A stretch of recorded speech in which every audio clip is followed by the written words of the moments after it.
நேரம் 12:45. இலங்கை ஒலிபரப்பு கூட்டுத்தாபனம் செய்திகள். செய்தி ஆசிரியர் ஃபஸ்ஹான் நவாஸ். வாசிப்பவர் நாகபூஷணி. ரயில்வே தொழிற்சங்க பிரதிநிதிகளுக்கும் அமைச்சர் கலாநிதி பந்துல குணவர்தனவுக்கும் இடையில் விசேட பேச்சுவார்த்தை. ஜனாதிபதி பங்களாதேஷ் பிரதமரை சந்தித்துள்ளார்.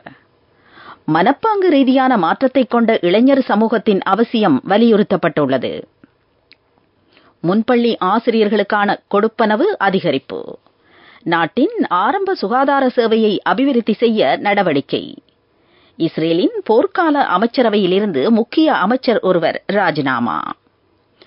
ரயில் சாரதிகளின் வேலை நிறுத்தத்தினால் இன்று பல்வேறு ரயில் போக்குவரத்துகள் ரத்து செய்யப்பட்டதாக ரயில்வே பிரதி பொது முகாமையாளர் NJ இந்திபொலகே தெரிவித்துள்ளார். ஆனால் பெரும்பாலான ரயில்கள் இன்று சேவையில் ஈடுபடுத்தப்பட்டதாகவும் அவர் சுட்டிக்காட்டியுள்ளார். வேலைநிறுத்தத்தில் ஈடுபட்டுள்ளவர்களுக்கும் போக்குவரத்து அமைச்சர் கலாநிதி பந்துல குணவர்தனவுக்கும் இடையிலான விசேட பேச்சுவார்த்தை இன்று இடம்பெற இருப்பதாக அவர் கூறினார். ஜனாதிபதி ரணில் விக்ரமசிங்க பங்களாதேஷ் பிரதமர் ஷேக் ஹசீனாவை சந்தித்துள்ளார். இந்திய பிரதமர் நரேந்திர மோடியின் பதவியேற்பு நிகழ்வில் கலந்து கொள்வதற்காக டெல்லி சென்றிருந்த வேளையில் அவர் பங்களாதேஷ் பிரதமரை சந்தித்துள்ளார். நவீன பொருளாதாரத்துடன் முன்னோக்கி செல்லும் போது மனப்பாங்கு ரீதியான அபிவிருத்தி அடைந்த இளைஞர் சமூகம் ஒன்று அவசியம் என ஜனாதிபதியின் சிரேஷ்ட ஆலோசகர் சாகல ரட்நாயக்க தெரிவித்துள்ளார். 5வது இளைஞர் பாராளுமன்றத்தின் 6வது கூட்டத்தொடரின் 2ஆம் நாள் அமர்வில் அதிதியாக கலந்து கொண்டு சாகல ரட்நாயக்க உரையாற்றினார். கூட்டத்தொடரின் முதல் நாள் நிகழ்வில் அமைச்சர் ஹரின் பெர்னாண்டோ பிரதம அதிதியாக கலந்து கொண்டார். நாட்டில் நிலையாக பொருளாதாரத்தை உருவாக்குவதற்காக உறுதியான கொள்கையை ஏற்படுத்துவது அவசியம் என இந்த கூட்டத்தொடரின் போது வலியுறுத்தப்பட்டது. இளைஞர் பாராளுமன்றத்தின் முதல் நாள் அமர்வில் 62 உறுப்பினர்களும் 2ஆம் நாள் நிகழ்வில் 72 பேரும் பங்கேற்றார்கள். நீங்கள் கேட்டுக்கொண்டிருப்பது இலங்கை ஒலிபரப்பு கூட்டுத்தாபனத்தின் செய்திகள்.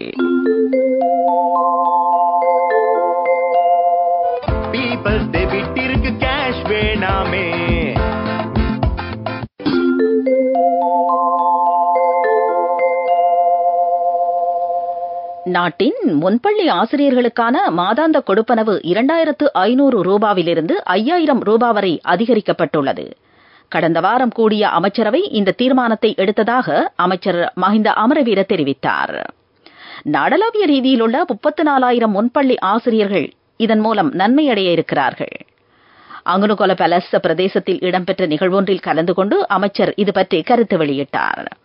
ஜனாதிபதி ரணில் விக்ரமசிங்கவின் பணிப்புரைக்கமைய இந்த கொடுப்பனவு அதிகரிக்கப்பட்டிருப்பதாகவும் அவர் கூறினார். சர்வதேச ஈரநில பூங்கா கூட்டமைப்பின் ஆஸ்திரேலியா, நியூசிலாந்து, ஆசிய பிராந்தியங்களுக்கான மாநாடு இம்மாதம் 17ஆம் தேதி பத்தரமுல்லையில் ஆரம்பமாக உள்ளது. இம்மாதம் 21ஆம் தேதி வரை இது இடம்பெற இருக்கிறது. 15 நாடுகளில் உள்ள 70 ஈரநில பூங்காக்கள் சார்பாக 70 பிரதிநிதிகள் இதில் கலந்து கொள்ள உள்ளார்கள். போலீசாரால் தடுத்து வைக்கப்பட்டுள்ள பாதாள உலக கும்பலின் தலைவரான கனேமுல்ல சஞ்சீவ இம்மாதம் 24ஆம் தேதி வரை பூசா சிறைச்சாலையில் சிறை வைக்கப்பட உள்ளார். கம்பஹா நீதவான் இந்த உத்தரவை இன்று பிறப்பித்தார். சந்தேக நபர் கடந்த வருடம் செப்டம்பர் மாதம் 13ஆம் தேதி கட்டுநாயக்க விமான நிலையத்தில் வைத்து கைது செய்யப்பட்டார். நேபாளத்தின் காத்மண்டு நகரிலிருந்து உரிய சந்தேக நபர் போலி கடவுச்சீட்டை பயன்படுத்தி கட்டுநாயக்க விமான நிலையத்தை வந்தடைந்த போது கைது செய்யப்பட்டமை குறிப்பிடத்தக்கது. டெபிட் கார்டு இருக்கும் போது இப்போ கையில கேஷ் வச்சுக்க தேவையில்லை. எல்லா பேமெண்ட்டுக்கும் ஸ்வைப் பண்ணுங்க, டேப் பண்ணுங்க.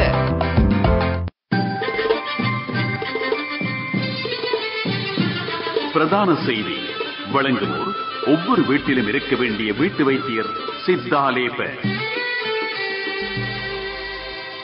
நாடளாவிய ரீதியில் உள்ள ஆரம்ப வைத்தியசாலைகளில் 5 இருதய சிகிச்சை பிரிவுகள் அமைக்கப்பட இருப்பதாக சுகாதார அமைச்சு அறிவித்துள்ளது. எதிர்வரும் 5 ஆண்டுகளில் இதற்கென 70 பில்லியன் ரூபாய் செலவிடப்பட இருப்பதாக அமைச்சின் செயலாளர் டாக்டர் பாலித்த மஹிபால தெரிவித்துள்ளார். இலங்கையின் ஆரம்ப சுகாதார பிரிவை மேம்படுத்தும் வேலைத்திட்டத்தின் கீழ் இது நடைமுறைப்படுத்தப்படவிருக்கின்றமை சிறப்பம்சமாகும்.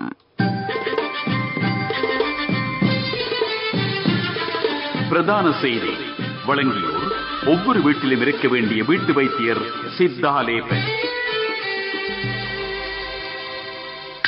உங்கள் கவனத்திற்கு டெங்கு நோய் பரவல் பற்றி எச்சரிக்கையாக இருக்குமாறு சுகாதார அமைச்சு அறிவுறுத்தல் வழங்கியுள்ளது. நீர் தேங்கி நிற்கும் இடங்கள் பற்றி கூடுதல் கவனம் செலுத்துவது அவசியமாகும். வெற்று கோப்பைகள், டயர்கள், கைவிடப்பட்ட பாத்திரங்கள் என்பவற்றில் டெங்கு நுளம்புகள் உருவாகும் வாய்ப்பு அதிகம் என்றும் சுகாதார அமைச்சு சுட்டிக்காட்டியுள்ளது. கொழும்பு, கம்பஹா, களுத்துறை, குருநாகல் ஆகிய மாவட்டங்களில் தற்சமயம் அதிக அளவிலான நோயாளர்கள் அடையாளம் காணப்பட்டிருப்பதாக சர்வதேச ஊடகங்கள் செய்தி வெளியிட்டுள்ளன. உலகச் செய்திகள். பிரான்சில் பாராளுமன்ற தேர்தலுக்கு அழைப்பு விடுக்கப்பட்டுள்ளது. ஐரோப்பிய ஒன்றியத்திற்கான தேர்தலில் ஜனாதிபதி இமானுவேல் மேக்ரோனின் கட்சி பெரும்பாலான ஆசனங்களை இழந்துள்ளதைத் தொடர்ந்து இந்த அறிவிப்பு வெளியாகியிருக்கிறது. ஐரோப்பிய பாராளுமன்றத்திற்கான தேர்தலில் வலதுசாரி தேசிய கூட்டணி 31% வாக்குகளை பெற்றதோடு ஜனாதிபதி மேக்ரோனின் கட்சி 14% வாக்குகளை மாத்திரமே பெற்றுள்ளது. இதற்கமைய பிரான்சின் பாராளுமன்ற தேர்தல் இம்மாதம் 30ஆம் தேதி முதல் அடுத்த மாதம் 7ஆம் தேதி வரை இடம்பெறவிருக்கிறது. ஐரோப்பிய பாராளுமன்றத்திற்கு 720 பிரதிநிதிகளை தெரிவு செய்வதற்காக இடம்பெறும் தேர்தல்களில் இத்தாலி, ஜெர்மனி, ஆஸ்திரியா ஆகிய நாடுகளின் வலதுசாரிகள் ஆதிக்கம் அதிகரித்திருப்பதாக BBC உலக சேவை செய்தி வெளியிட்டுள்ளது. இஸ்ரேலின் போர்க்கால அமைச்சரவையிலிருந்து பெனி கேன்ஸ் ராஜினாமா செய்துள்ளார். தெளிவான வெற்றியை நோக்கி செல்வதை பிரதமர் நெத்தன்யாகு தடுத்து வருவதாக பெனி கேன்ஸ் குறிப்பிட்டுள்ளார். தமது கட்சியின் உறுப்பினர்கள் தொடர்ந்தும் நெத்தன்யாகுவின் அமைச்சரவைக்கு ஆதரவு வழங்க மாட்டார்கள் என்றும் அவர் அறிவித்துள்ளார். இதற்கமைய தேர்தல் நடத்தப்பட்டு மக்களின் தெளிவான ஆணையை பெறுபவர்கள் ஆட்சி பொறுப்புக்கு நியமிக்கப்பட வேண்டும் என்றும் அவர் வலியுறுத்தியுள்ளார். அபிவிருத்தி செய்திகள்.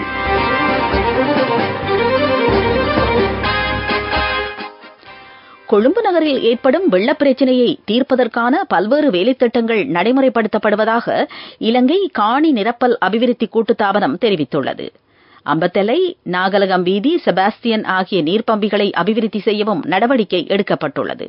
வடிகான் கட்டமைப்புகளை இந்த பிரதேசங்களில் அபிவிருத்தி செய்யவும் திட்டமிட்டுள்ளதாக கூட்டுத்தாபனம் சுட்டிக்காட்டியுள்ளது. விளையாட்டுச் செய்திகள்.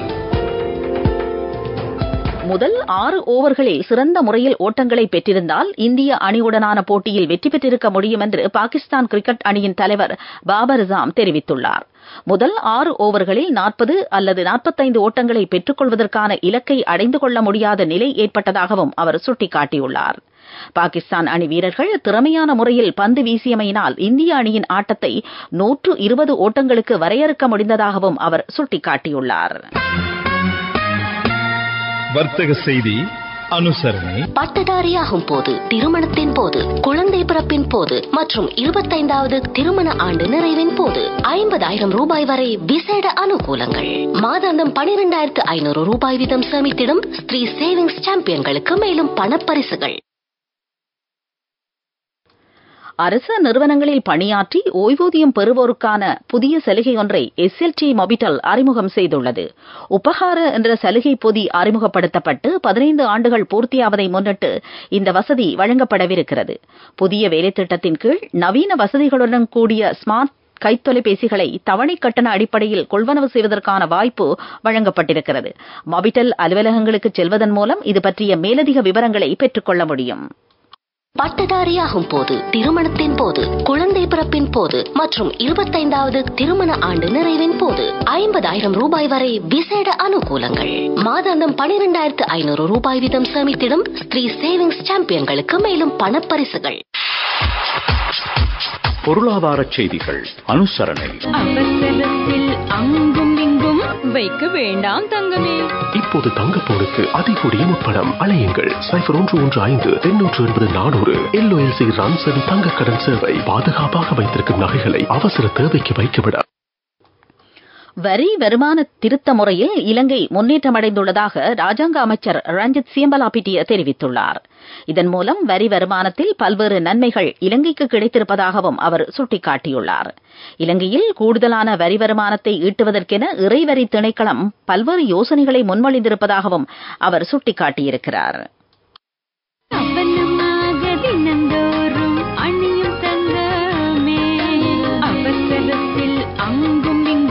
வைக்க வேண்டாம் தங்கமே. இப்போது தங்க பவுனுக்கு அதிகூடிய முப்பணம். அழையுங்கள் 0115-880-400. LOLC ரான்சவி தங்க கடன் சேவை. பாதுகாப்பாக வைத்திருக்கும் நகைகளை அவசர தேவைக்கு வைக்கவிட. காலநிலை அறிக்கை. மேற்கு சபரகமுவ வடமேல் மாகாணங்களிலும் கண்டி, நுவரெலியா, காலி, மாத்தறை மாவட்டங்களிலும் அடிக்கடி மழை பெய்யும் சாத்தியம் காணப்படுவதாக வளிமண்டலவியல் திணைக்களம் அறிவித்துள்ளது. சபரகமுவ மாகாணத்திலும் நுவரெலியா மாவட்டத்திலும் 50 மில்லிமீட்டருக்கும் அதிகமான மழை பெய்யலாம். ஊவா மாகாணத்தின் சில இடங்களில் இன்று மாலை வேளையில் அல்லது இரவு நேரத்தில் மழை அல்லது இடியுடன் கூடிய மழை பெய்யலாம் என்று திணைக்களம் சுட்டிக்காட்டியுள்ளது.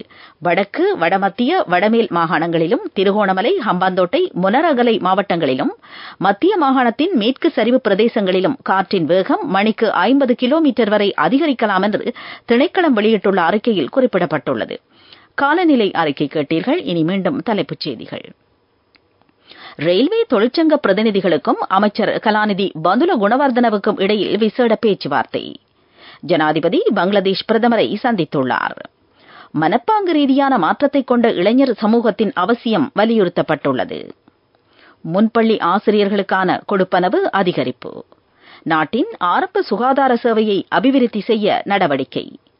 இஸ்ரேலின் போர்க்கால அமைச்சரவையிலிருந்து முக்கிய அமைச்சர் ஒருவர் ராஜினாமா. இத்துடன் செய்திகள் முடிவடைந்தன. எமது அடுத்த பிரதான செய்திகள் மாலை 6 மணிக்கு ஒலிபரப்பாகும்.